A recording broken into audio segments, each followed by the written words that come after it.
కొత్త వాళ్ళు జాయిన్ అయినాక వాళ్ళ పరిస్థితి కూడా అదే. అంటే ఇట్లా చేయడం నిధులు వస్తాయని చెప్తున్నారు మేడం. మరి గవర్నమెంట్ నుంచి ఎస్సీ ఎస్టీలకు దాదాపు 1000 కోట్ల రూపాయలు కేటాయిస్తామని గవర్నమెంట్ ప్రభుత్వాలు చెప్తున్నాయి. మరి ఎటుపోతున్నాయి మేడం? అదంతా ఎటుపోతుంది? దీనికి అవసరమైతే స్పెషల్ గా కలెక్టర్ గారు చొరవ తీసుకొని మీరు కూడా చెప్పండి మేడం.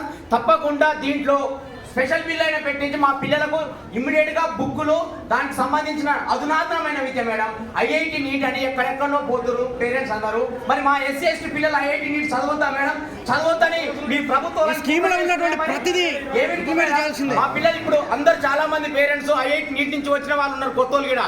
మరి ఈ స్కీమ్ లో తప్పకుండా ఐఐటి నీట్ అనేది తప్పకుండా చేర్చాలి. ఎందుకు చేర్చొద్దు మేడం? ఈ అధునాతనమైన విద్య ఎస్సీ ఎస్టీ బీసీలు అందుకోవద్దా? దాని గురించి ఎవరు మాట్లాడొద్దా? మరి ఇక్కడ ఉన్నటువంటి డీడీ గారు కానీ గతంలో శ్రీనివాస్ సార్ ఉండే ఆయన ముందు మేము 10 సార్లు పెట్టినాం మేడం.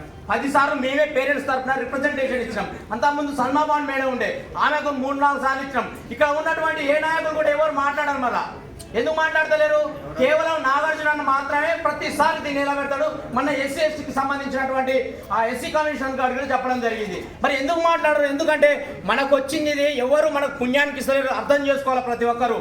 ఎవరు మనకు పుణ్యానికి ఇస్తలేరు, గవర్నమెంట్ మనకి ఇస్తుంది. ఎందుకంటే 1000 సంవత్సరాల నుంచి విద్యకు దూరమైన కాబట్టి గవర్నమెంట్ మనకి ఇస్తుంది.